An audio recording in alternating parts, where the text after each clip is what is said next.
You're listening to the We Are Libertarians podcast network. Find all of our shows at wearelibertarians.com.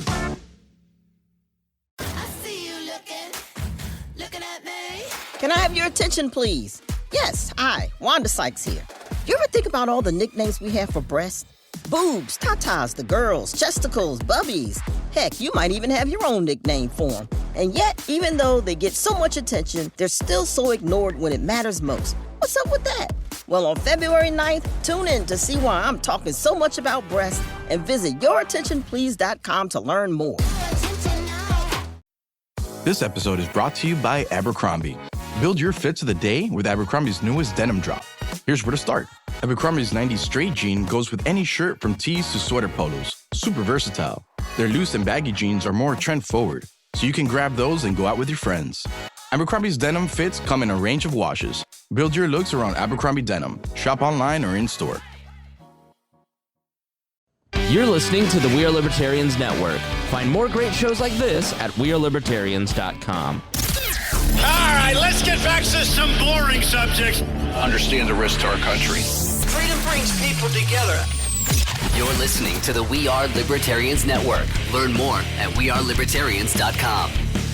Welcome to We Are Libertarians. My name is Chris Spangle. It's so good of you all to be here. And we are going to talk to my friend Lex, who is just a regular person, a normal person who has lots of questions about politics and has no idea where to get the answers.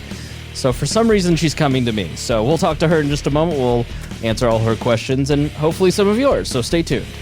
Warning, this show is for adults, produced by semi-adults. So the language is sometimes strong and offensive. I don't know what I said. Welcome to We Are Libertarians, where our goal is to help you sound smarter while talking to your friends. We examine current events from a libertarian perspective while treating modern politics with all of the irreverence it deserves. There has been lie after lie. We toss out the screaming heads, put people before political parties, and give context to the news to make you think. Now, here's our host, a 15-year veteran of politics and media, Chris Spangle. Welcome, everybody. It's nice to see all of you here. Trying to get my mic figured out. Let me just turn this down.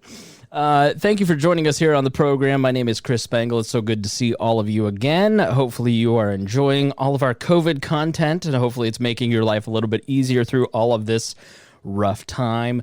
And with me today is one of my best friends. Her name is Lex Kremer, and if you listen to 415, you heard that she was the sponsor of that episode, and she is the sponsor of this episode, and her company is Dashing Media Management.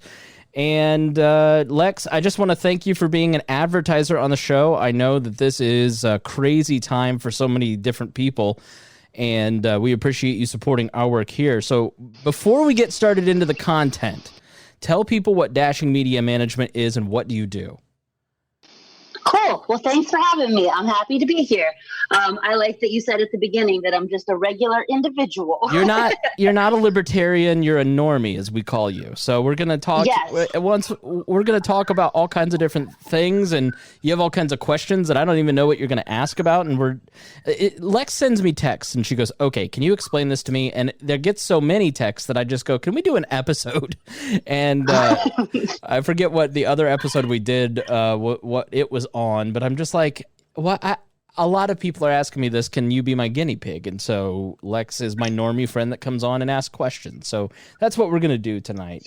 But first, we want to talk about Dashing Media Management. So Lex, please tell us, what is Dashing Media Management?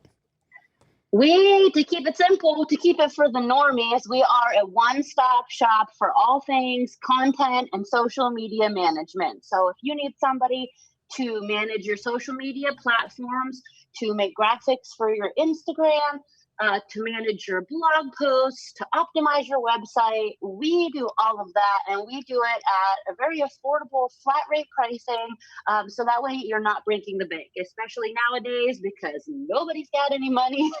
We're trying to keep things as easy as possible for everybody. A lot of times companies spend way too much money and overhead on things that are super simple. So we take all of that headache away and do it for the companies so they can, save time, save money, but still keep their brand intact. Perfect. And dashingmediamanagement.com is the website. You can find it in the show notes. And believe it or not, this is actually a great time to make sure that you're on the front lines. Is it not? Like, I think that people go, oh, well, I'm going to pull back and just kind of hang back. But if you're a company, now's the time to really be out there and talking to people. Am I crazy, or do you agree? No. Have you seen the people at the grocery store? Everybody's got money. So, I mean, everybody's got money right now. So why not? I mean, if everybody's at home, more companies have employees that are working remote now than ever before. Employer brand is huge. Get your name out there. People are online. They're looking at stuff. Take advantage. Excellent. So dashingmediamanagement.com and ask for Lex. All right. So Lex, you're a normal person with a real life, real concerns, and a little political ideology. I would say that, if I were to guess, you probably vote Democrat more than Republican or Libertarian, but you don't really necessarily seem to be like a politics person, right? I'm scared right now because like I said to you the other day, I'm afraid to even vote at this point because it doesn't seem like we don't have very good options right now. It's like a scary old white guy or the other scary old white guy. So yeah, I mean, I'm registered Democrat, but that's just kind of what I picked back when I was 18 and could sign up, and it just has always carried over. But I'm to the point now where I think I'm like a lot of people where I don't even know which way to lean anymore, because one day it seems like the Republicans are doing all the right things, the next day it seems like the Democrats are, and then I log off of Twitter because I'm afraid. So I don't think you're alone. I get a lot of messages on my Instagram from people, and they're like, who are you guys going to run? I'm like, probably a scary old white guy. I don't know. I don't know what to tell you, which is sort of why the message of this program, the overarching theme is don't vote your way into what you want. Just start living it. So, all right. So what is your first question? What's the first concern that you have?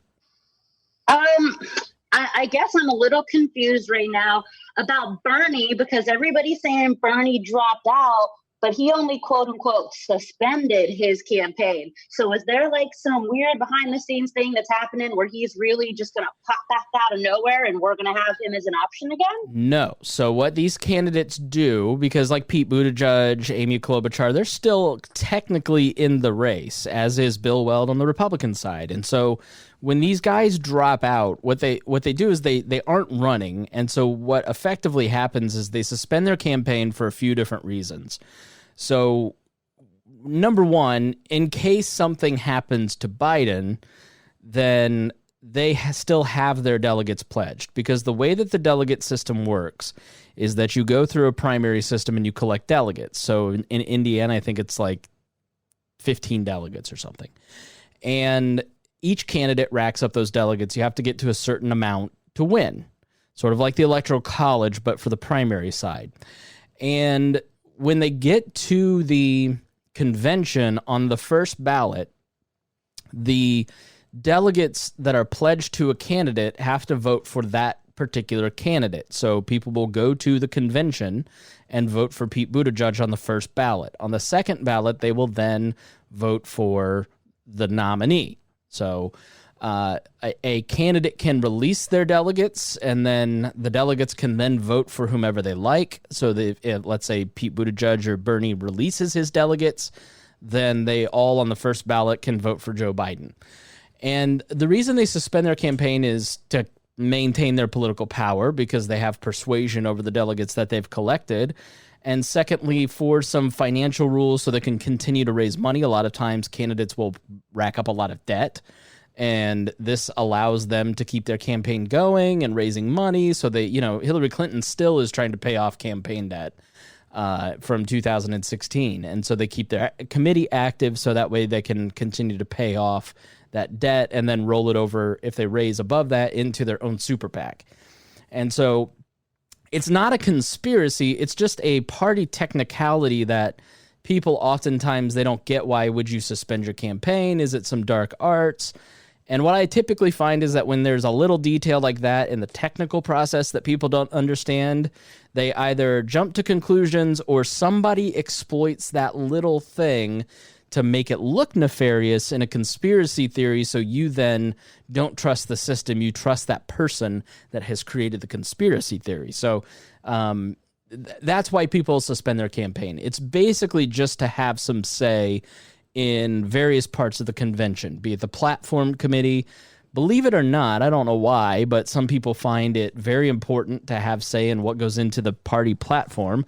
I don't know that you or I or any of our listeners have ever read a party platform, but it's a historical document more than anything else. And so Bernie Sanders and his supporters may want say in the platform. Now, that means absolutely nothing, but to the people who care about platform stuff, which is basically a statement of the party's principles for that election cycle, and supposedly the candidate runs in support of the party platform.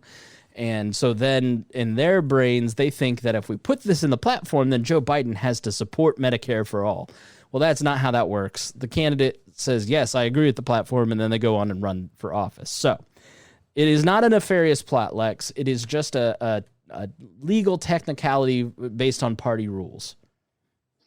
So if come November and everybody's ready to vote, what if all of these people write in Bernie Sanders? Well, then Bernie Sanders could be theoretically. So like in Virginia in this last election cycle, you had a group called Students for Liberty, which is a libertarian group that backed a Republican candidate, and they got enough write-ins to get the person elected. Now, this is like unheard of. This never happens. I mean, here in Indiana, if you have to like qualify as a write-in. So, you know, you could go and you could say, so like there's 50 different sets of ballot laws. But for instance, here in Indiana, we have a sore loser law. And so Bernie Sanders could not appear on the fall ballot even as a write-in candidate. So if you write in a candidate here in Indiana and they're not a registered write-in before the election, then that vote literally doesn't count. They throw it out. But let's say you get a majority of people to walk in and write in a candidate. Let's say something happens and Joe Biden's incapacitated, but he's still on the Democratic ticket, and people go in and they vote, and then the party's going to figure it out on the other side.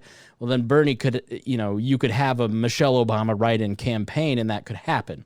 So, but there are a lot of states with sore loser laws, so there's not a possibility that Bernie Sanders could probably win enough electoral votes to get elected. But typically, people through the primary season and the summertime or in between, the last 4 years, people get all kinds of ideas, and they support all kinds of different ideologies and candidates. And then once you get to like Labor Day, that's when people start drifting home. So even your most ardent Bernie supporter sitting here saying, I'm not going to vote for Joe Biden. You'll never make me. There's nothing you can do that will make me vote for Joe Biden. I just won't vote. A lot of those people by election day, because of the way the campaigns run, kind of get propagandized into voting for Joe Biden. And so people typically go home, as I like to call it. They return to the Republican or Democratic Party and kind of move away from third-party people. Candidates would come up and go, I've got this election in the bag.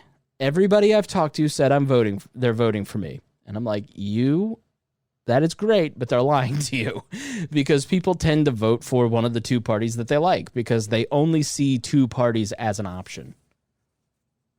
Do you think that a lot of people are going to vote Biden just so they don't have to vote for Trump? Say that again? Do you think that a lot of people are going to vote Biden just to vote against Trump? Oh, yeah, absolutely. I think name ID is probably the most important metric in a campaign. So what do people know your name, and what do they think of you? And so Donald Trump is such a known equation that there's probably never been a presidential campaign like this, in that 100% of the voters know who Donald Trump is, because it's partially why he won in 2016 is the media was so obsessed with him that they couldn't believe the norms he was breaking, that they covered him all the time. And it helped him get over those 16 Republicans. It helped him get over Hillary Clinton. And that has never stopped. Everything, Donald Trump in our politics has become what's called the lodestar, like the North Star of everything. Like what you feel or think about Donald Trump is how people view you as a person now. It's really kind of become a crazy phenomenon that people are just obsessed with this guy to the point that they're obsessed with him, pro or against him. Trump derangement syndrome goes both ways. You can be deranged by the prospect of Donald Trump being president or not being president, pro or against. And so but this is really going to end up being a campaign that is a referendum on Joe Biden. Because people have made up their mind about Donald Trump. People like you and me are not going in there to vote for Donald Trump. And there isn't anything that anybody can say or do that is going to get me to vote for Donald Trump. I'm just not going to. Can Joe Biden persuade me to vote for him? Now, the answer is no for me, but for you, it may be a yes. It may be, I've fully thought out my position on Donald Trump. What does Joe Biden have to say that may get me to vote for him? And so if the media cycle in the last week is focused on Joe Biden and his positives, or if it's focused on Donald Trump and his negatives, then that's probably fairly beneficial for Biden. If it's focused on Joe Biden's negatives and his prospect as president, then it's probably going to be bad for Joe Biden. So the reality is this is a referendum on Joe Biden, and that's probably not good because Joe Biden's not very reliable as a candidate. He's run for president 2 or 3 other times. He has been, it took him 30 years to win a primary. He is a gaffe machine, and Trump's gaffes are known.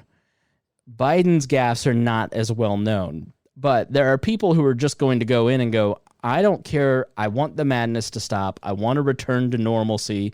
This guy says he's going to run for president for 1 term. He seems fairly normal. Barack Obama likes him, so I'm going to vote for him. So I think it's probably a pretty safe bet that a lot of independents and a lot of women are going to break for Joe Biden, which is why the Trump people and conservatives are trying to make such a big deal out of these sexual allegations. So, because if they can knock... Well, yeah, and I mean, Anita Hill. Right. So if you can make Joe Biden look like a lecherous old pervert, then you knock down the amount of women that are willing to show up, because the factor that lost the reason Donald Trump is president is not because Donald Trump activated some new base of voters. If you look at the amount of votes and where Donald Trump got votes, they're not that far off from Mitt Romney in 2012. What is different is the massive drop-off between Obama and Clinton. Nobody wanted to go vote for Hillary Clinton. She was thoroughly uninspiring, and so people just didn't come out.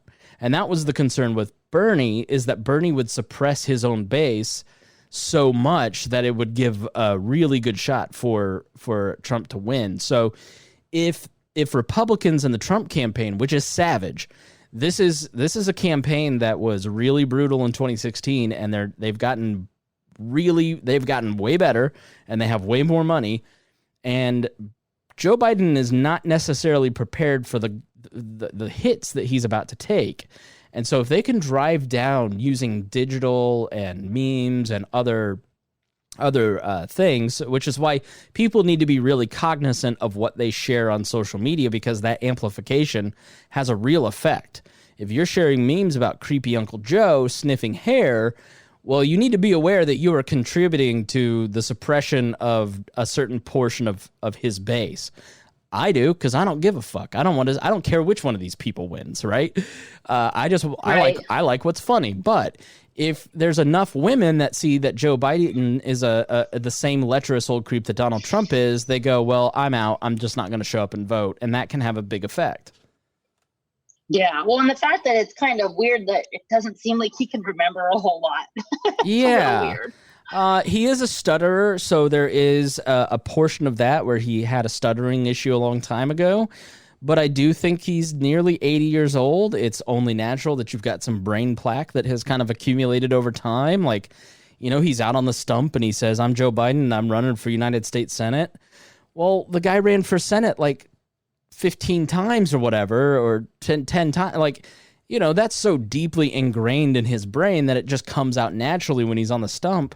But that's kind of an age sign, right? But Donald Trump is, you always have to weigh it and go, okay, well, yeah, this guy is just as mentally deficient as Joe Biden is. So I think it ultimately comes down to which side your parents supported and what side you naturally are biased towards, and it's, I don't know that the libertarians are going to have a good third option. I don't know that there's going to be a good third choice in this election. And so, those independents may break for Joe Biden, even if he seems a little out of it. Do you think that I guess we'll start talking about coronavirus. Okay. Do you think how Trump has handled things is going to have a big impact on whether or not he gets reelected? How do you think that, I think it becomes the only thing that matters in some way. So I have a very low opinion of how Donald Trump has handled a lot of this. But what happens in April, is that going to matter in October or November? Probably not. And so people kind of, they go to the polls with a general feeling of how they felt at that time, right? They don't remember the specifics of Donald Trump and the CDC messed up testing, unless you really drive that home. That's why I'm so one note about that, right? Because it is so important that you get this one detail about all this correct. And that is the centralization of testing is why you had to stay indoors. And so had there been better testing, you wouldn't have to shut the entire country down. You could have just shut down the people who were sick. And the reason we don't have testing is because Donald Trump's CDC and Donald Trump's FDA failed repeatedly. And Donald Trump's, but things like the New York Times, and I shared the article today that Trump, his promises that he's made over the last month, none of these things came true. People don't really remember that stuff. They just remember a couple different things. And so what do they remember? Well, it's hard to say now, what do they remember about this time? Well, you remember how weird it felt, the grief that you felt, how much it sucked. But if we're still going through it in November, people are going to look at him and go, why didn't you fix this? In other periods of pandemic history, leadership did not fare so well after the pandemic. In times of great economic crisis, for instance, Herbert Hoover was blamed for the Great Depression. It basically started right before he took office, but he wasn't seen as handling the great economic crisis so well, so FDR was able to swoop in and take over. So now Joe Biden is certainly no FDR, but how he handles, and he recognizes this because he just said the other day, I have a big decision to make. It's the most important decision of my life. How soon do we start opening? So I don't think anybody knows what the economy looks like in November. I don't think anybody knows what the virus looks like in November. How do biology and the economic situation play out by November? That really determines a lot. And it depends on where we're at. It's people are not as in tune as I am to the day-to-day. They're more in tune to how they feel about it and the sort of generic things, right? You sort of know the FDA and CDC messed up, and that kind of sounds vaguely familiar, and it contributes to this general notion that Donald Trump is not handling it well. Well, that kind of notion or meme is how most people vote. They don't vote on the specific policy principles. They vote sort of how they feel about it. Okay, yeah. Ugh. It's just a mess. How much longer do you think we're going to have to be quarantined? Well, how much depends on how you look at it, right? Okay. So there's two ways to look at this. There's from the economic realities, and there is from the public health realities. So economic realities totally out of the part, right? You just keep everybody in their house, and you just wait 12 to 18 months for a vaccine or some sort of, medical intervention. And, that's the best way to keep the most amount of people alive, right? Well, that assumes that there are, that people are rational, that they make the right decisions in the way that you want them to make the right decisions. Well, the reality is the Bob Evans parking lot yesterday was full for Easter, right? So, and there was every single parking spot was taken at the Bob Evans for takeout, right? For takeout, right? But they were in a line of 40 people, and they were not 6 feet apart, right? So the reality is that people are kind of done with this because they're just done with, like, Americans have a higher regard of liberty than other nations because of the founding myths or the founding truths, depending on how you look at it, and our notion of what is freedom and what is liberty and what did our founders believe in. They have a higher regard for that than you're like a Finland or Britain, right? So their systems were developed with top-down centralized planning, and then they were able to diffuse that with parliament and other acts. We were founded as a libertarian experiment, and then it has expanded in size, scope, and power in Washington, D.C. since its founding. So we have a much different ethos here than they do in other countries. And that is a huge factor in how long the shutdown can happen. Now, the other aspect is the economic situation. There is a real argument to be made, and it's 100% true, in that you create, by keeping people in their house, by not letting them work, you create a completely separate public health crisis in a bunch of different ways. And I host a public affairs show called Now Hear This. I've put a lot of these interviews in this feed for We Are Libertarians so people can hear what's going on. But when you hear about the massive increase in opioid ODs in the last 3 weeks, or there has been a dramatic drop in child abuse reports. Well, kids aren't seeing the people that report child abuse. They're locked in with their abusers. And so the metric that tells us that child abuse, for instance, is getting worse is that there are more people dying from child abuse than there were 4 weeks ago. Domestic violence.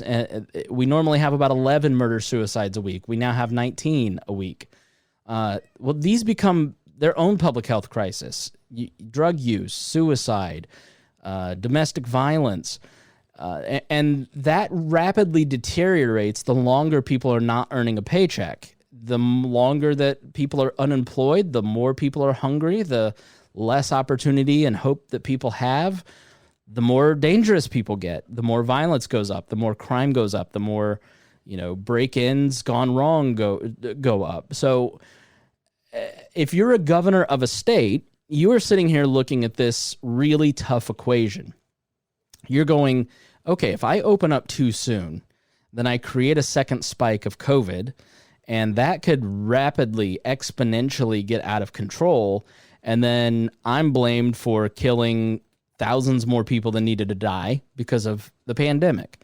But if I keep this shut down too long, you run the risk of all these other public health factors coming into play, and you run the risk of the economy not recovering and there being civil unrest, because the longer you keep things shut down, the more people are willing to disobey and eager to disobey. And every single day that goes by with another one of these little petty tyrannies of some guy getting ripped off a bus is one day less regular people like you and I are willing to stay inside. And so there's a very difficult equation. And so what I think most governors are going to do is, starting May 1st, they're going to stair-step their way out of this like they stair-step their way into this. When it began, the idea that you would be locked in your house and not able to travel was incomprehensible, but 2.5, 3 weeks later, that's the norm. The idea that they would put, orange fencing like a construction site around playgrounds 3 weeks ago, 4 weeks ago, was incomprehensible, but they stair-stepped us into that. And now they're going to stair-step us out of that. And so I think between May 1st and the end of May, mid-June, you're going to see a lot of restrictions easing up depending on where you're at. So like in a state like Indiana, for instance, where I'm in the center, I'm close to downtown, I'm the 25% of the population is right here in my county, there's probably going to be more restrictions in a place where there's a lot more danger than there may be for like Vincennes, Indiana, where there's a much spread out population. And so if you're in the rural areas, you're going to be in a lot better shape in the rural areas than the suburbs, than the city.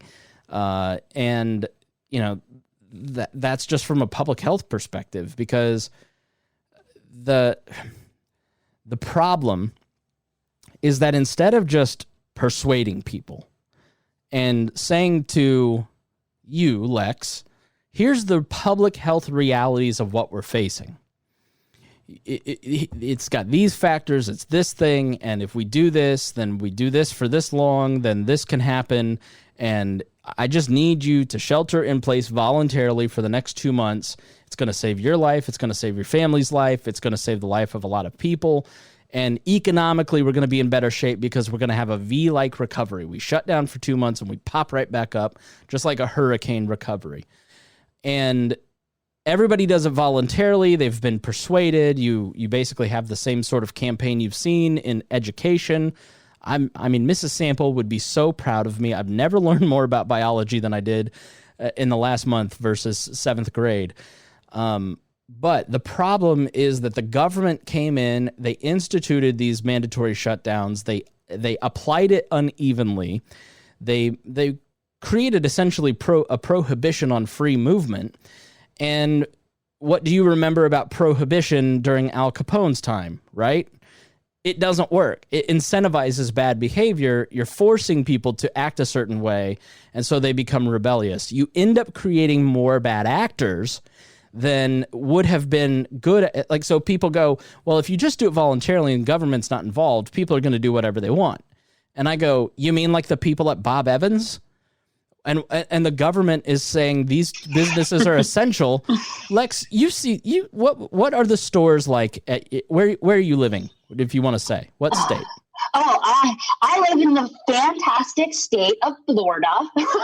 Okay, so when you go to the grocery, I am very, very close to the hub of the Church of Scientology. Okay, so I'm close to a lot of the crazy right now. So, have you driven by a store? Yes, unfortunately, I had to leave the house the other day.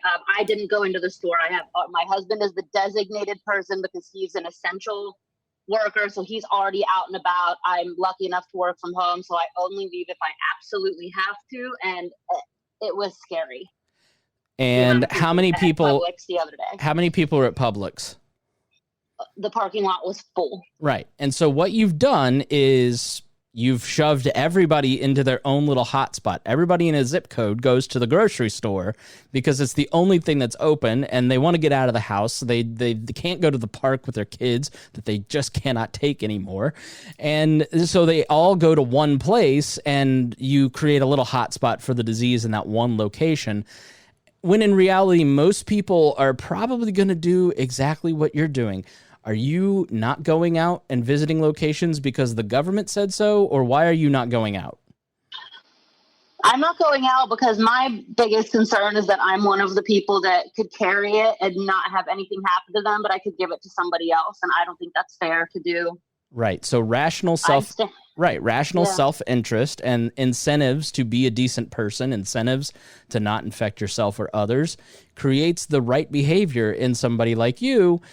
And that's the majority of people, but we don't trust the majority of people. We want to think they're all stupid, but the reality is most people are rational actors, and the people who are not rational actors, the 75-year-old boomer who watches Fox News all day and think this is fake, he's going out anyways. It doesn't matter how hard you try to protect him. The more you try, the worse he's going to get. So the reality is the timeline to come out of this is shortened because the government intervened and messed a lot of things up. And you'll notice, Lex, I don't know if you noticed this, but I noticed that the most essential businesses in my state are the businesses that have the best lobbyists. And so the people with the best lobbyists got to stay open and keep their business open, and the people who don't have lobbyists, aka the ones that hire the most poor people, they're all at home. So it's applied unevenly, unfairly. It's bizarre when you have it go from let's all not wear a mask to let's wear a mask to a week later we're going to kill you if you get on a bus without a mask. It gets really weird when you see Michigan going, you can't drive from, like 3 weeks ago, it was, you're safe if you just stay 6 feet apart from each other. And now 3 weeks later, Michigan is telling me that I can't drive to your house. It's illegal for me to go from house to house because that's a public health risk. Like, I'm sorry, but me driving from my house to a friend's house, if I have to go to that person's house, there's probably a good reason I'm going because I'm trying to be a good actor here. But if you're going to criminalize my behavior, fuck you, I'm going to my friend's house. You know what I mean? So if they're going to tell us that we have to have masks, they should be handing them out. Yeah, and that's I have my first viral post ever. I posted this video of this guy who is in a Philly bus. He gets on a bus without a mask. That was so upsetting. And it was so upsetting. And that's how I know that the tide is starting to turn against the government here, because people like you message me, and that's the impetus for this episode, is the guy gets on and literally like a dozen cops pull him off and are threatening to beat the crap out of him. And so, stay 6 feet apart, but they got 8 people putting their hands all over somebody. That makes no freaking sense to me. Right. So a guy running on the beach alone, or a woman sitting in a park alone reading a book, those people get arrested and taken to a prison where they're not 6 feet apart from other people. Doesn't that make at that point, it really isn't about public health. It's about control. It is about keeping you in line and making sure that you obey. And that's what a lot of these petty tyrants want. There's such a great point to be made in what you just made, which is, why weren't the Philly cops handing out masks? Maybe that guy couldn't find a mask to wear. They all had masks on. You mean one person could have been like, hey, dude, we have an extra one for you. Would you mind putting this on? And he probably would have been like, okay. And that would have been the end of it. But now it's viral and it's this whole big thing because a bunch of cops were like, oh, we get to do something. Ridiculous. Every single interaction that libertarians want to take place in society is based on voluntary, peaceful exchange. What you and I outlined was a peaceful exchange of, here's a mask. This is what's best for the public. Thank you. We encourage you to wear it. Most people will go, thanks for the mask. This is in my best interest to stay healthy. I'm going to put on this mask. Yeah. When the government does something, it's about obedience. And so you don't have a mask. You can't find a mask. You can't afford a mask. We don't care. We're going to beat the crap out of you. Without the cops, and this is why the cops are getting a worse and worse rap, we're asking cops to do more and enforce more. And the reality is that if it weren't for cops and the force that they bring, then politicians are just people with bad opinions. Okay? You and I can have all the bad opinions we want, and we can't make anybody do what we say. But the second you get elected to government, all of a sudden you've got people with guns that can force you to behave the way that your bad opinion says so. And so there is no moral or reasonable justification for that.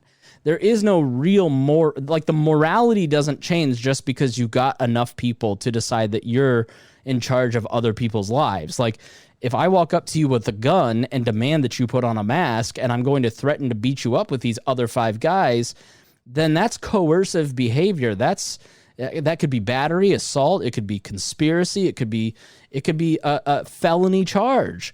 But the second that you put a costume on and you get elected to office, then all of a sudden your opinion becomes law. And so the morality doesn't change just because there is a police officer enforcing this.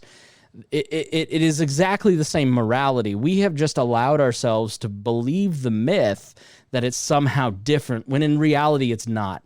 Every single person, there's a reason that video that I posted got shared 40, 50,000 times, because the morality of it is gross to basic, decent human beings, right? We look at it and we go, this is inappropriate. This is immoral. This is wrong. Why are they doing this? Who do they think they are? And so the morality hasn't changed. It's just we're allowing it to happen. And so that's where we need to start going to our local and state officials and go, how much force are you willing to use to keep me off of a playground? Because I'm a taxpayer. Or out of churches. Hello? Are you willing to come and take away my First Amendment right to assembly and worship my God on Easter?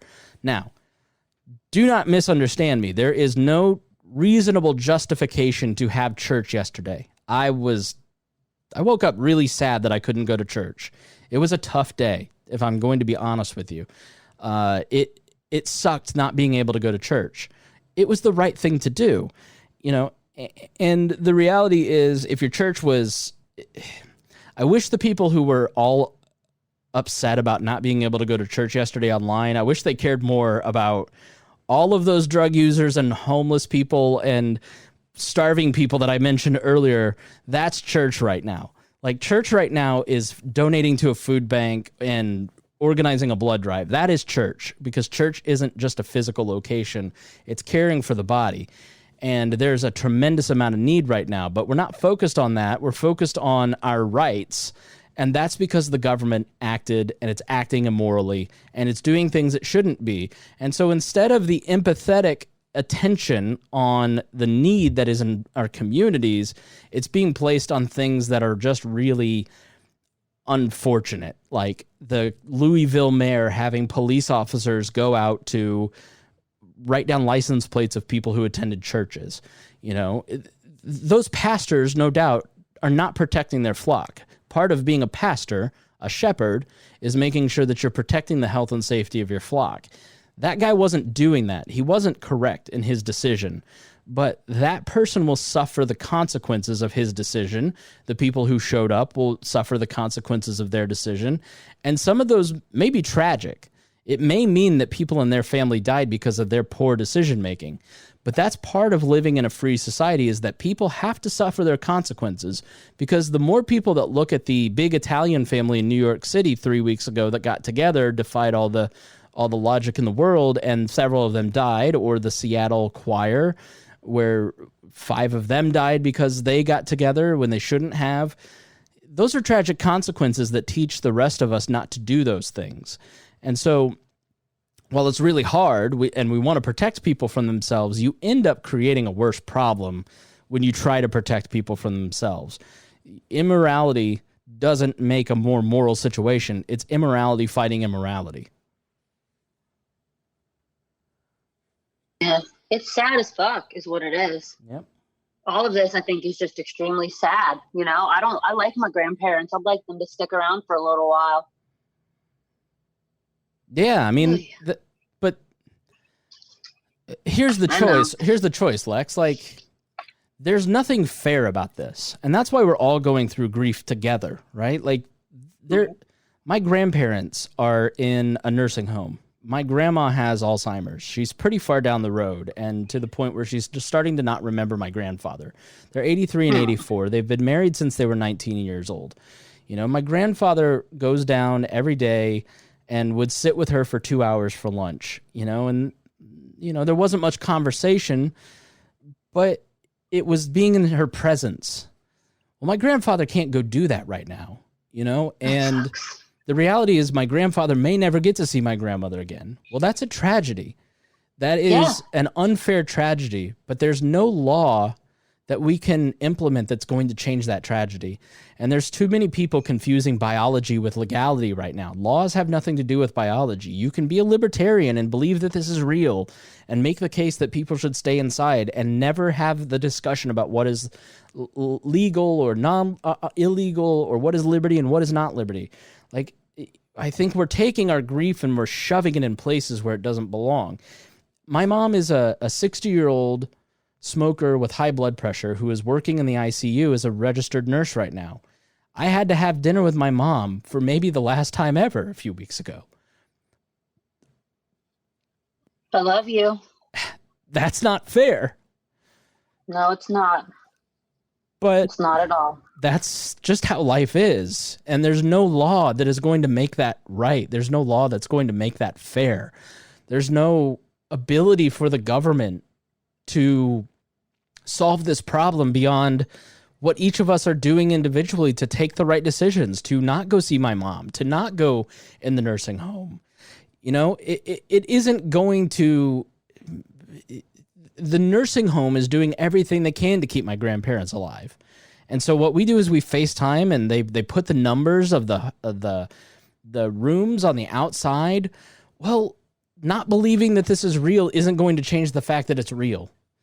being angry at the fact that you can't go inside the nursing home or that my mom has to go to the ICU, it doesn't change the fact that this is real. And I think that's where a lot of libertarians and Republicans are kind of getting off track, and that they're going, this isn't fair. It's not right. I'm going to blame the government. If the government hadn't done that, then this would all be okay.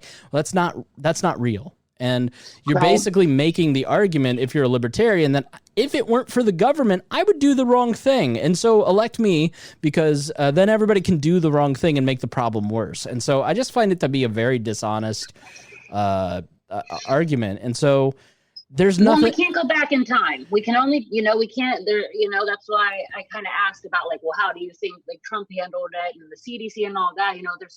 At this point, it doesn't matter. We can only do what we're doing now. Yeah. We can't go back. We can't go back to the beginning of January or the end of December and say, oh, okay, if we could, we would do that. We can't. We have to make smart decisions now.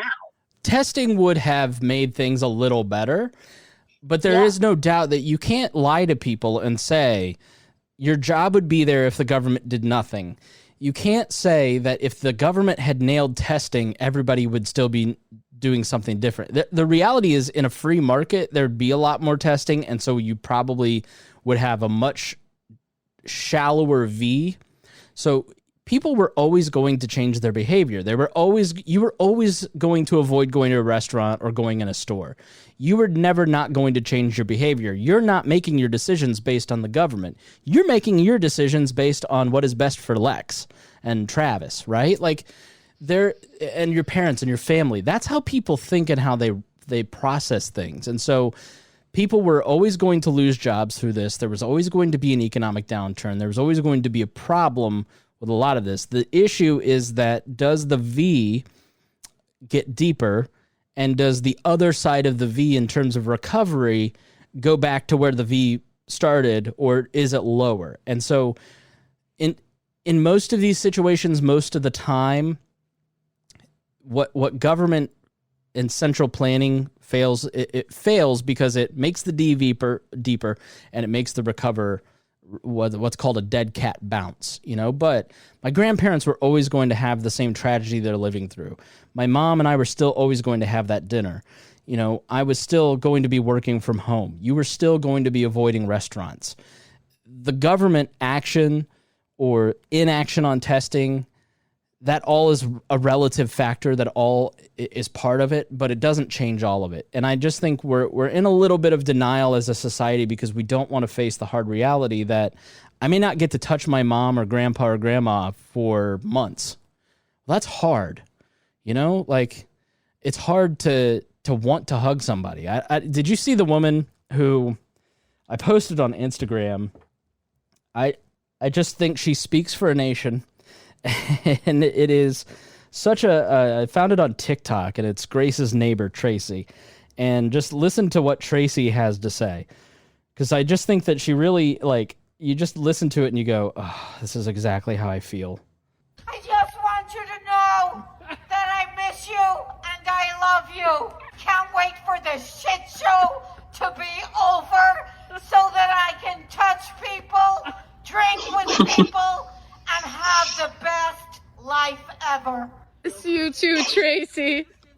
That drunk woman on a porch with a bullhorn is, I think, how we all feel. She didn't sound drunk. She sounded awesome. I want to give her a hug too. Man, Tracy. Yeah, it's on my Instagram if you want to look at it. But Lex, I just think that's how we all feel, and it's not fair, and we want somebody to fix it, and we're mad at Fauci, and we want him to be fired because he's to blame, or Trump's to blame, or it just, nobody's to blame. This is a biology. This is a pandemic. Yeah. This is just, it sucks. Everybody blames the government. That just seems to be the go-to. And I'm just like, I just don't want to get sick, man. And I don't want more people to keep getting sick. I don't want, first we were pointing the finger at bat soup. Now we're pointing the finger at Donald Trump. And it's like, at the end of the day, it doesn't matter. Like you said, it's biology. We got to figure it out one way or the other. We can't just keep pointing fingers. Yeah, but we will. 6 feet apart. 6 feet apart. Pointing fingers.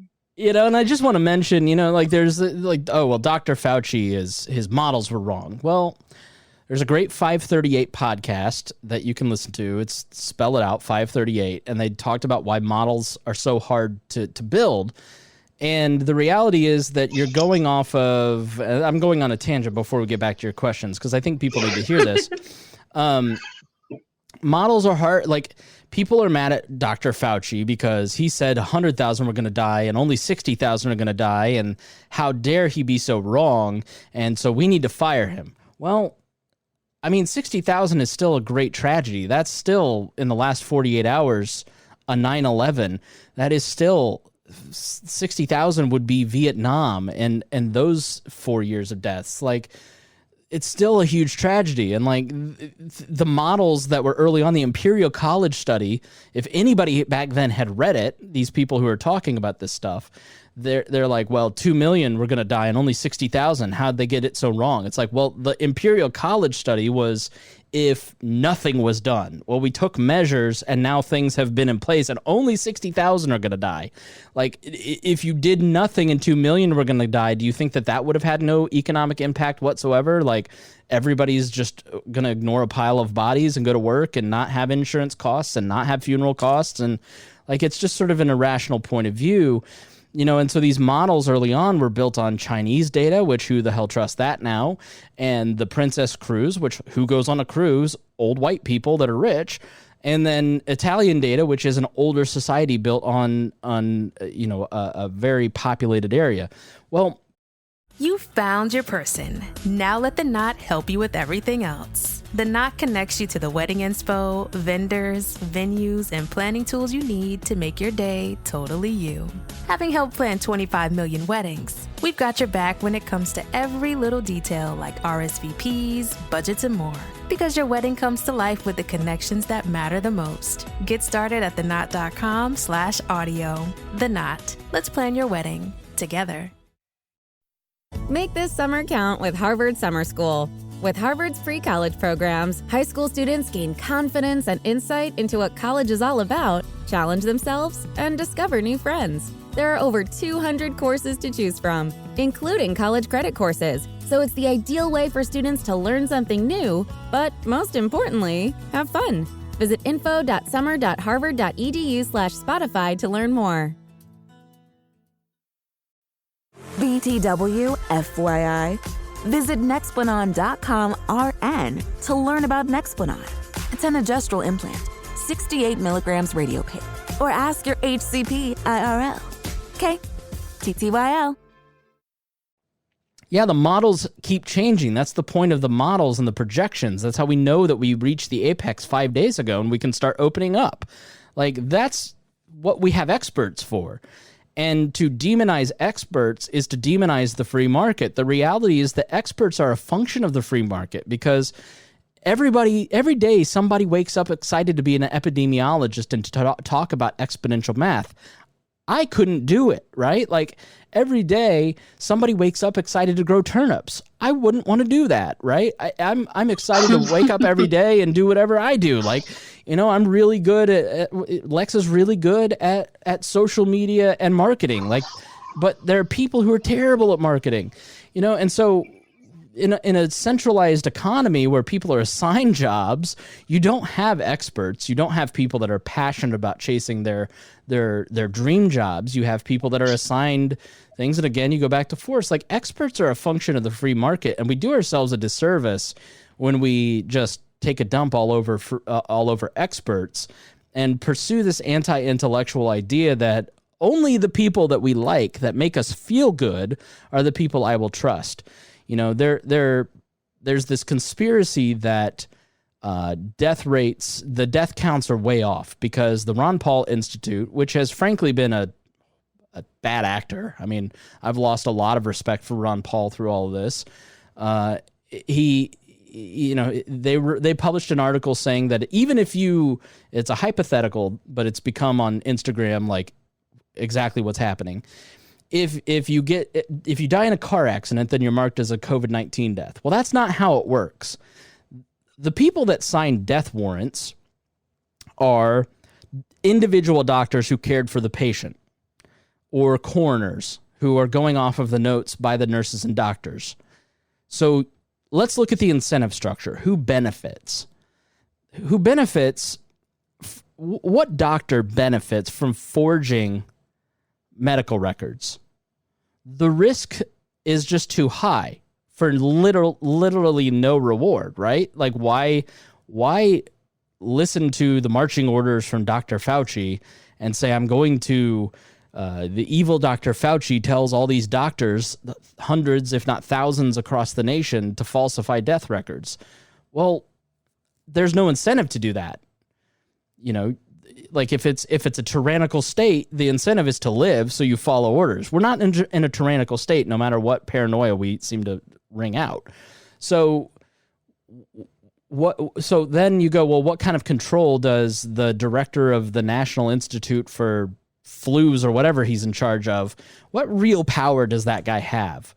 He gives advice to the president, who's the one that makes the decision, and the president doesn't even really have all that much power. They gave guidelines. Remember, the word was CDC guidelines, because they know none of us have to listen to it.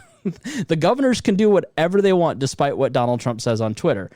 And so now you look at the incentives of this and you go, all right, there's thousands of doctors making a decision based on what they saw, and they're marking things as COVID deaths because this patient who had a heart attack wouldn't have had a heart attack had the COVID disease not sucked the oxygen out of their body. And so you can easily look this stuff up. Like, I talked to the head of the community health system today, and I asked them that question, and he explained it to me. Then I called a friend who works at the CDC, and they explained it to me. They said the exact same thing. And they go, why would thousands of doctors falsify records to increase the death rate? Because everybody admits the more deaths, the worse it is. Because conservatives are saying 100,000 deaths, really bad, only 60,000 deaths, better. And so get rid of Dr. Fauci because he was 40,000 deaths off, right? So what incentive is there in the government to falsify these records to make it seem like there's more deaths? There is none. So let's look at the information equation here and ask again, who benefits? Who benefits from intentionally not looking into this or intentionally not understanding the truth? Who benefits? Netflix. No. Who benefits? Netflix does because they can make a documentary about it. Right. So who benefits? It's exactly right. You've nailed it. All right, Lex. Who benefits from pushing a conspiracy theory? The person who pushes the conspiracy theory. And so people push these conspiracy theories in an effort to tease you and get you into their tribe with their secret information, and you're part of the right club and you don't want to listen to anybody else. The first thing a cult does is tell you not to listen to anybody else. Lex can tell you all about that, being a Scientologist. Just kidding. And so what you've got are people like the Ron Paul Institute writers telling you that you shouldn't believe epidemiologists when it comes to epidemiological math. You should trust economists who study on the federal. I will trust Ron Paul when it comes to examining the Fed. I'm not going to trust Ron Paul with epidemiological math because he clearly is intentionally lying to me. It was not hard for me to pick up the phone and find two credible people to give me information as to how death counts work. So why are all these people who work at major media outlets or talk radio stations or run blogs or major libertarian podcasters, why can't they seem to figure out the incentive structure considering they're economists? Why can't they seem to figure out how all this works? Well, if they don't look like they're part of the secret club and they're not constantly pushing the idea that they're all lying to you and I'm the only one telling you the truth, then their book sales might drop off. Their ratings might drop off. Those sponsor codes might drop off. The email signups might drop off. And so they've got to continually feed the conspiratorial beast. And I find that to be really disgraceful behavior within the libertarian, conservative, and center-right movement right now, because they're lying to us. And so what do they say about the New York Times? Again, don't listen to those people. Don't listen to MSNBC. They're all wrong. They're all lying to you. Just listen to me. I'm the only one that has the right information here. I'm just going to constantly question this. And so if you constantly question it, then you can never be called out for being wrong, right? If you never make a statement about what's actually happening, you never can say that you were wrong. Well, I have mad respect for Richard Epstein of the Hoover Institute because he wrote an article saying the last 2 weeks were the greatest mistake of my career. I was pushing bad data. I didn't understand. I thought this was a hoax. I was wrong. Right? That's humility. That's not pride. I wasn't wrong. I'm going to create a conspiracy theory so you never call me out on my bull. Right? So I think people need to be really careful about who they're listening to in the libertarian and conservative movements right now, because there are a lot of people who are intentionally manipulating you because the incentive benefits them. And they don't really care about what you think. They just want you to parrot what they say and share their podcast, share their links, right? It's manipulation. And so I get really pissed off at that because I talk to a lot of you and I talk to the thousands of people that come through the wall, social media or the podcast. I understand that a lot of you are just like, I don't know what's going on and I just want somebody to be honest with me, and I can't trust the New York Times and they're the enemy of the people. And so you guys seem reasonable. And then we're going to do that to them too. We're going to lie to them too. We're not going to be any better than the New York Times. Well, again, it goes back to fighting immorality with immorality. And it's just really unfair and unkind. And by me saying this, I'm going to get bad reviews. I'm going to be demonized. I'm going to be called a left libertarian because that's the worst thing that has ever existed, even though I'm a Christian conservative living lifestyle. Like, okay, right? I'm here because of Ron Paul. I just don't like that when I see people manipulating others for personal gain, I say it. And I'm stupid enough to say it out loud and be demonized by those people. But the reality is, a lot of libertarian commentators and conservative commentators and talk radio people are just lying, and they're doing it for their own personal incentives, and they're not thinking about you, and that's not cool. And I hope that you will start to call them out on it. Do your research, because if something doesn't sit right with you, then you should call those people out. Just like I'm calling out the Ron Paul Institute for publishing something that is so far from the reality that is existing in this nation. It's beyond the pale of reality. So it's literally a conspiracy that they're creating for what purpose? So you will believe them over everybody else. That's the only explanation here. So you should call them out on it and go, do you have my best interest at heart?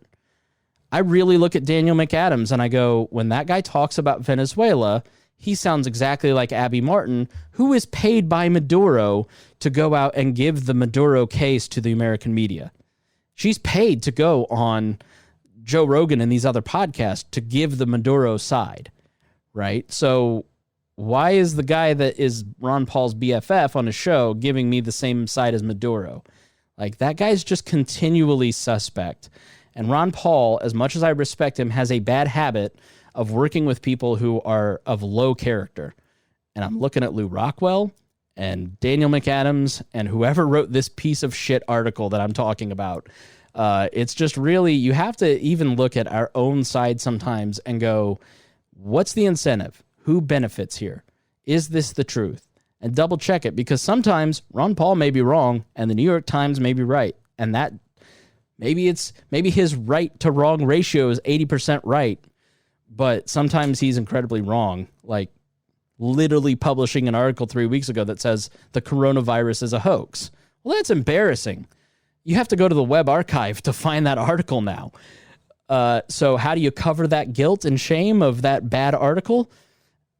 That thing that I didn't think was real 3 weeks ago is a hoax. The thing that I thought was a hoax 3 weeks ago, the numbers don't seem to add up. Okay. Just admit you were wrong. So, all right, Lex, I'm sorry for the rant. It's just, I got to get that off my chest. The listeners need to hear it. They need to understand what's going on, that good people do say, I never tell people that I try to show my work. I try to put into the show notes all of the links. There's more links in our show notes on some of these shows than you can possibly ever get to. But I'm showing you the work that our team went through to get to where we're to what is going on air. This is how we got here. So go and look for yourself, because I just think you shouldn't trust me. I'm just a guy with a podcast who likes to read and finds this stuff interesting and loves to research and talk to people. But I'm not an expert at anything except maybe this. Like, I'm just here to tell you what I'm finding and what I'm learning from people. And then you go and take that and do with it what you will, And so don't don't trust me. I don't think that I'm some sort of, I'm certainly not an economist. I'm certainly not as smart as some of the people that I'm criticizing right now. I firmly admit that. But I just look at it and I go, I don't get what's happening here. Like, your information could get people killed.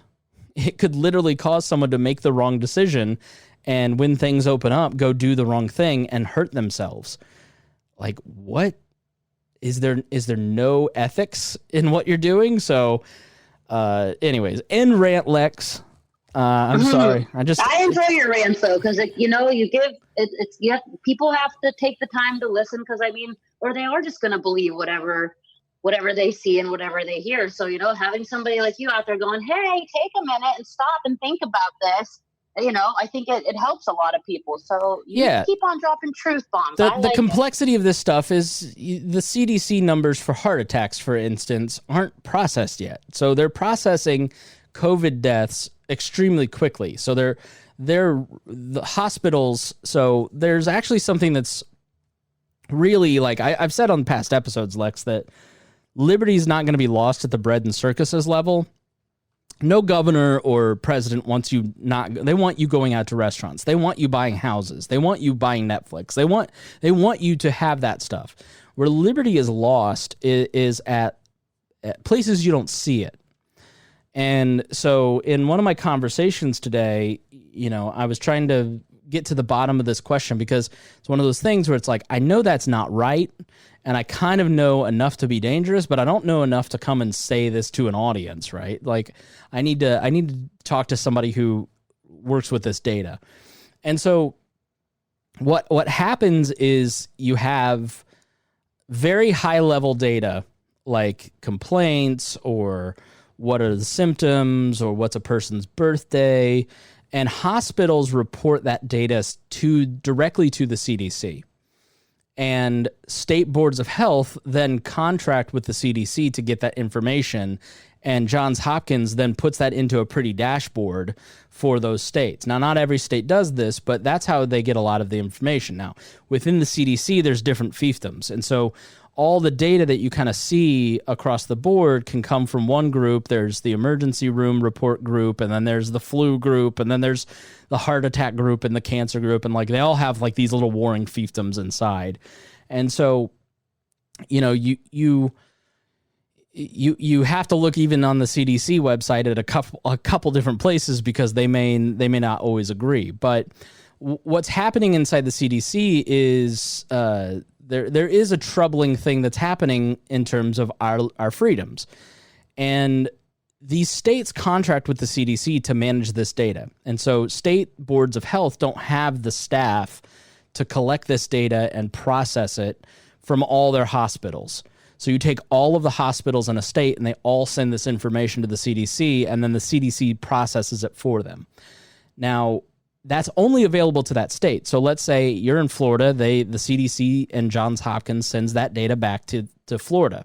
And so then the State Board of Health can then look at that data and see, okay, we had 15 heart attacks and 2 pneumonia cases and 14 COVID deaths last night. And that's where they're getting the data. Indiana has that. And then no other state can see that data. Now, the CDC signs a contract with these particular states, but the White House has demanded access to all 50 states' data. And they are now going into the CDC and demanding data from all these various agencies in a way that is not legal and not appropriate and frankly kind of fascist. And what that does is then states are going to start breaking their contracts with people. And what I'm telling you, by the way, is nothing you're hearing anywhere else. All right, this is breaking news that I'm burying an hour into the program. But it's important for people to understand that once the White House has this information, they have no contractual guarantees of privacy like the states and the CDC have agreed to. They just get the data and they get to do whatever they want with it. And that is inappropriate and an overreach of the 9th and 10th Amendments, where the states are ultimately have all the power. So what people in the CDC are hearing from the White House is we want all this data, which is bad, but they're also hearing like what the people inside the CDC think is, listen, you guys think about where the bad cases are, where are the hot spots, where is it negative, like where New York City, New Orleans, Atlanta, where are the places where it's not bad? Where can we, as the team of advisors for the president, say North Dakota's fine, open up? And so within the next 2-3 weeks, you're going to start seeing governors working with the Pence team in opening things up and start to relax some of this stuff by May 1st because of this data that is coming in from the individual hospitals. So that's just a little bit of kind of insight and background, but that's a place where freedom is lost, where contractual law no longer applies because the federal government says so. That's where your freedom's lost. Now, is that in the grand scheme of things a horrific thing that the White House has a dashboard of data? No. But is it legal? Also no, right? So the reality is that the federal government is no respecter of states' rights, and I think you're going to start seeing states exercise their rights because the atrophying of state governments has been a huge problem in this pandemic. So yeah, that's another little sidebar for people to kind of understand, how this data is collected, where it comes from. It's not Dr. Fauci and Dr. Birx sitting at a desk and going, I don't like that there are 14 deaths. Let's gin this up and make this 32 deaths over here, and let's do this over here. There is no nefarious deep state on this reporting stuff. It's just it's thousands of individuals contributing in this existing database of information, how that all works. So, did I lose you, Lex, or was that did I explain it in a way that you got it, or was I just kind of get too complex? Okay. I'm good. I like I said, I like the way your brain works, and I like the way you lay it all out there because you don't bullshit, and I think that's what a lot of people need right now because there's too much bullshit. And like you were saying, it's hard to comb through and know what to believe. So it's good to hear from somebody that hey, here's what's going on. Here's the real deal, and kind of just laying it out there because we're hearing too much crap. Yeah. People don't know how the system works. And so because people don't know how the system works, they go, well, did you hear that there was a pandemic test and Bill Gates is behind it? And they finished the test right before the flu was released. And you go, okay, no, these tests are common, right? So there's always pandemic tests, or because there's so many different agencies. Like in that situation, there's the CDC, there's the White House, there's a state board of health, there's a county board of health, there's a coroner, there's hospitals. There's multiple agencies involved in that story that I just told. In a pandemic, literally every state, local, county, federal agency is having some response to this, right? And so and then that doesn't just include the government agencies. Then you start getting into non-government organizations and nonprofits and charities and policing agencies, and where are the resources, where aren't the resources. And so these tests are often run at various levels of the government. So if a tornado happens, we know to do these three things. It's like running you wouldn't go into a football game without having watched some tape and run a few practice plays, right? So what those tests do for government agencies is it gives them places that they can kind of go, oh, okay, well, we didn't have an answer for this question. Let's do this. Maybe if we got this agency to do that, let's call Children's Bureau so they can do this. So it's practice, right? But if you don't know that, go look at the FEMA website. Go look at the training manuals that FEMA has for state and local agencies. What you will not see in there is how to shove people into camps because it doesn't exist, because FEMA doesn't have that kind of capability. The federal government and all governments are just made up of American citizens. A lot of them have bought into perverse incentives or bad ideas. And the main one just being that they think that they have the right to force us to do anything. Well, persuade them that they're wrong. If you want to open up on May 1st, call your governor's office, call your state rep, call your state senator. You have the ability. These people are pussies. If you want something in government to happen, then make it happen. get enough people to call, organize. That's how you change the system. The system is still free. The system is still made up of American citizens. And the people who tell you that this is a tyrannical state, those people are trying to scare you so you're easily manipulated into buying their shit, right? Like, the reality is that if you understand what FEMA does and how it works, you're not that scared of it, because it's like meeting a Klansman. Lex, have you ever met a Klansman? Oh man, probably, and just didn't know it. I've met an avowed Klansman. He was a Nazi. He had swastika tattoos. This was the biggest wuss I've ever met in my life. He was a terrified little baby. You know, the idea of the Klan is so terrifying because of the imagery of the 20s. But you meet one now, and you're just like, why am I afraid of you? I could run you over in my car, and nothing would happen to me, right? So, like, there is a very real gap between what people understand about their government and people who know enough. They play on that gap so they can manipulate you into being afraid, so you will then only listen to them. And that's what Alex Jones does. As much as we joke about Alex Jones and as much as I like Alex Jones, that's what he does, is he takes little grains of truth, little kernels of truth, and he makes it fearful, and he makes it a big thing. And then people get all upset, and they start to believe that Dr. Fauci is paid off by the Chinese, when, yeah, Fauci may show deference to the WHO, to the World Health Organization, and the Chinese data. Does that mean that he's bought off by the Chinese? He can make a convincing argument, but he doesn't really have any proof. He just needs you to trust him on that, right? So the reality is that this entire episode, Lex, I think is just, if you understand the system, you're going to be manipulated less. And if you get engaged with the system and just read, you don't have to read a ton, just read the New York Times, read the National Review website, read Reason Magazine, and read Vox from the left.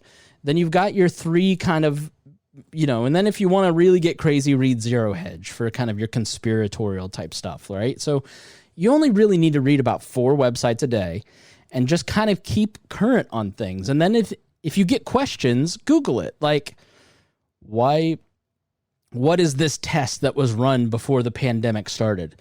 And then you'll kind of you'll see some conspiratorial stuff and then go, but all right, but like, what does the establishment say about it? And then you go, oh, that makes sense, right? So these tests are not them practicing the rollout of their biological weapon.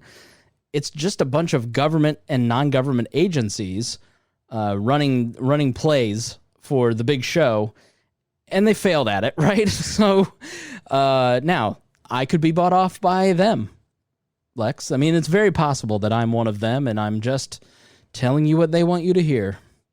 Ah, you're a lizard person. That's what they want you to think. So, I think you're smart. How about that? Well, thank you, Lex. I think you're smart, too. Catch me outside, 6 feet away.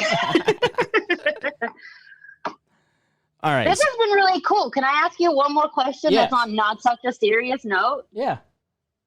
If they make a Tiger King movie, would you play Josh Dial? Yes, I absolutely would. Josh Dial, I would be honored to play him, and some say I play him in real life already. The second that dude was like, fuck the feds, I was like, hey, Spangle! You and like 100 other people. My inbox blew up that weekend. All libertarians look the same. We do not. How dare you? I just wanted to cheer you up a little. Oh, hey, and I think it's really cool that your mom's putting herself on the front line. I think it sucks that you know, with all the bad things, but I mean, that's really cool that she putting herself out there and doing what she can to help people. So, I mean, you know, the next time you do see her, you just give her a big hug for me and tell her thanks. I will. And I will pass that along from you and everybody else. I would not be where I'm at and doing what I'm doing and able to do what I'm doing if my mom had not, you know, given birth to me. Shout out to my dad too. But also, you know, my mom and shout out to your dad dropping that seed. And so, you know, when I was a loser, I was a really big loser like 15 years ago and living in my mom's basement till I was like 26 and it was all because I was chasing the dream of what I'm getting to do now. And I wouldn't have been able to do it without my mom. Like, there's no doubt about it. So I don't give her enough credit, as she always tells me, but yeah, it's I'm proud of her, and it's. I think you do, without making you sound like a total weirdo. I think you. I mean, when you and I talk, you bring your mom up quite a bit. I think you're proud of her, and that's not a bad thing. Yeah, but I'm cursing a lot when I do it, right? No, I'm just kidding. Fuck it. Fuck it. No. So yeah, I mean, it is to have someone in your family that is like a 9/11 responder running into the tower, or I mean, it's every bit as scary, but it's a constant fear. It's very difficult for her. Her being a person with those pre-existing conditions that makes it difficult. It's the daily viral load that she takes when she's working is just not great. And, it's a scary thing. And I think every person who has a loved one who is working in the medical field right now feels that same way. And they're terrified. They're healthcare workers terrified. EMTs are terrified. Like, it's a scary thing because what they see versus what we see is different. We're terrified because we're going to lose liberties, or we're terrified because the economy. My mom is terrified because she sees what the disease is, and she sees what people go through, and she knows she's at risk, and her mortality is in play for the first time in her life. Like, this is my mom in the early days of the AIDS epidemic I think it was the early 90s, worked in the ICU and was pricked with an AIDS needle. And it was a long 2 weeks in our family. I was old enough to kind of understand that it was a really big deal. And, fortunately she turned out to not be positive, but like that was before magic, that was, people didn't understand AIDS because Ryan White and Magic Johnson hadn't happened. And so, she made the decision, like, I've got little kids and I need to go find a cushy job at an outpatient surgery center. And she's been there ever since. And, and then you're ready to retire. And then all of a sudden this thing pops up and you're in the ICU and you're dealing with COVID patients.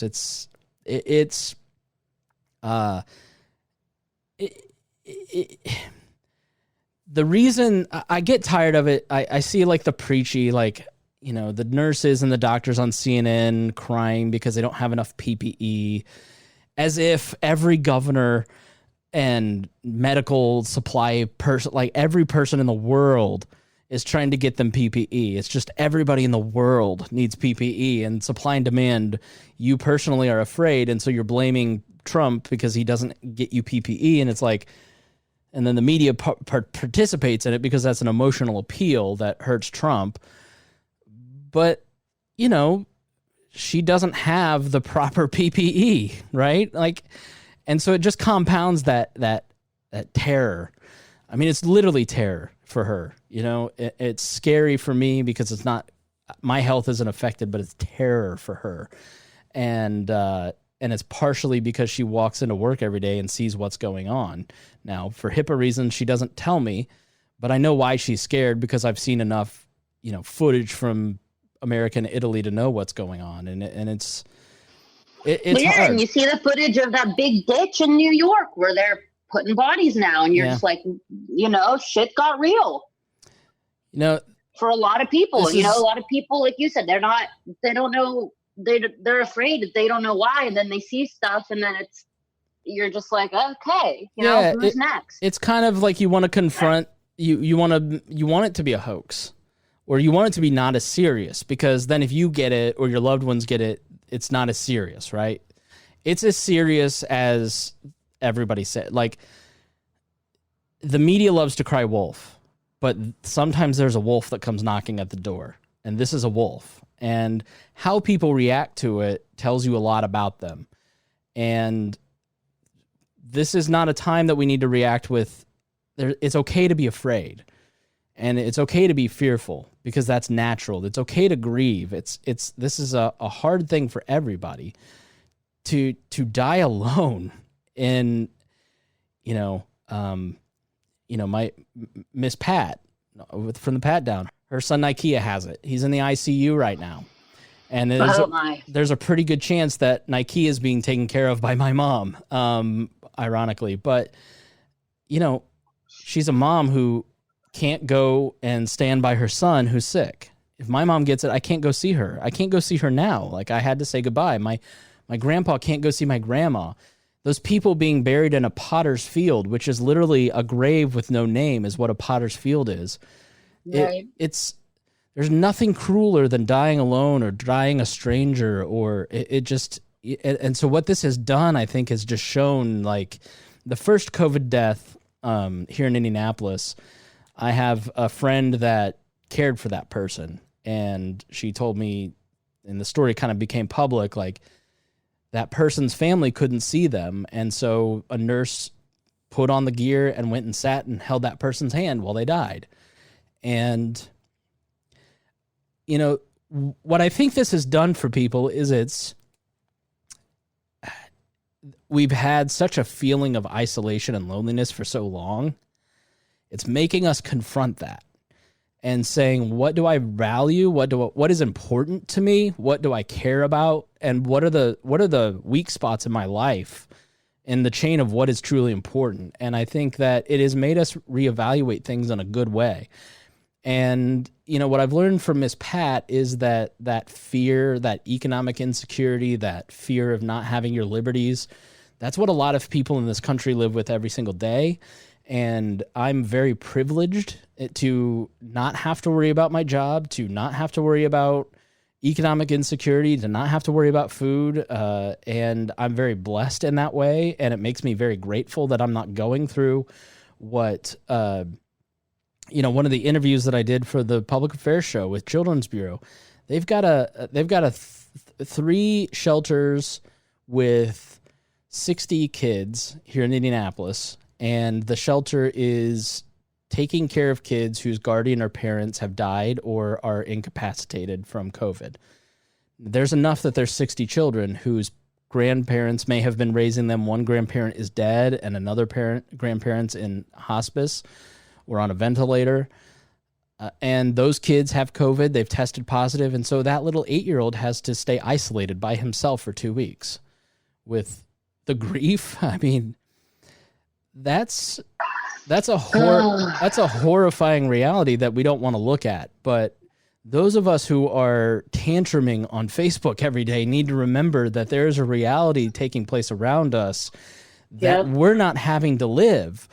And we can alleviate that suffering by calling our favorite nonprofit and getting involved. And by us reaching out our hand and saying, I'm here to help you, you can make people feel less alone.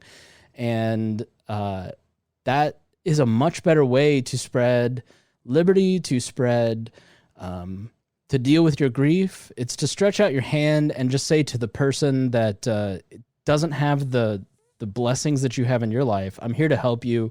You're less alone.